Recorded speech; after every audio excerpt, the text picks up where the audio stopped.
अस्सलाम वालेकुम, आप देख रहे हैं न्यूज ऑलराउंडर। तो आज हम बात करेंगे पाकिस्तान और वेस्ट इंडीज के दरमियान जो दूसरा और फाइनल टेस्ट मैच है उसके हवाले से। पाकिस्तान और वेस्ट इंडीज के दरमियान दूसरा और फाइनल टेस्ट मैच मुल्तान में खेला जा रहा है, जिसका आज दूसरा दिन होने जा रहा है। पाकिस्तान ने पहले बॉलिंग की और वेस्ट इंडीज ने पहले बैटिंग की। वेस्ट इंडीज के बल्लेबाजों को पाकिस्तान के स्पिनर्स ने, जी हाँ, पहले काशिफ अली ने अपना डेब्यू किया, इम्पैक्ट डाला, पहली विकेट पहले ही ओवर में चटका ली और उसके बाद साजिद खान एक बार फिर अर्ली ऑन विकेट लेने में कामयाब हुए और उसके बाद नोमान अली, पाकिस्तान के उम्र दराज, जी हाँ आप इसको यही बोल सकते हैं, पाकिस्तान के ओल्ड मैन पापा चाचा आए और विकेट नहीं ली बल्कि हैट्रिक कर ली। पाकिस्तान की तारीख के पहले स्पिनर बने जिन्होंने सिर्फ हैट्रिक के टेस्ट क्रिकेट में अपनी हैट्रिक मुकम्मल कर ली है। जी हाँ, उन्होंने 6 विकेटें इस पहले इनिंग में, वेस्ट इंडीज की पहली इनिंग में 6 विकेटें चटकाई और वेस्ट इंडीज के कोई भी बल्लेबाज को जम के खेलने का मौका ना मिला।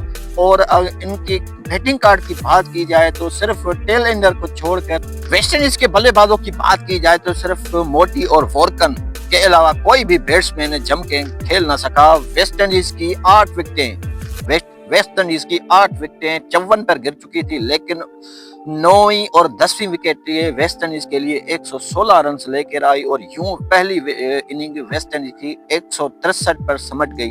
और उसके बाद जब पाकिस्तान की बारी आई तो पाकिस्तान का आगाज भी अच्छा ना रहा और पाकिस्तान के सिर्फ जो नुमाया और टॉप स्कोरर थे वो थे मोहम्मद रिजवान, जिन्होंने 49 रन की शानदार इनिंग खेली। अनफॉर्चुनेटली से वो अपना अर्धशतक पूरा नहीं कर पाए, 50 पूरा नहीं कर पाए, विकेट बिहाइंड आउट हो गए। और उसके अलावा हम बात की जाए तो जिस तरह पाकिस्तानी स्पिनर को वेस्ट इंडीज के बल्लेबाज मुश्किल में दिखाई दे रहे थे, उसी तरह वेस्ट इंडीज के बॉलर्स ने पाकिस्तानी बल्लेबाजों, दिग्गज बल्लेबाजों को तिगरी का नाच नचाया। बाबर आजम हो, सऊद शकील हो, सलमान अली आगा हो, शान मसूद हो, या डेब्यूटेंट जो इस सीरीज में अपना डेब्यू किया था मोहम्मद हरेरा हो, खुल के ना खेल सके। और वेस्ट इंडीज ने पाकिस्तान की पूरी टीम को, वेस्ट इंडीज के बॉलर्स ने पाकिस्तान की पूरी टीम को 154 रन पर ढेर कर दिया। 102 पर 2 आउट थे पाकिस्तान के और 154 पर 8 आउट हो चुके पाकिस्तान के और पूरी टीम आउट हो चुकी पाकिस्तान की। तो इस तरह जबरदस्त कमबैक किया वेस्ट इंडीज के बॉलर्स को। जिस तरह हमने पिच तो बनाई थी उनके लिए, लेकिन ये भी नहीं सोचा कि इस पिच पे हमने भी खेलना है।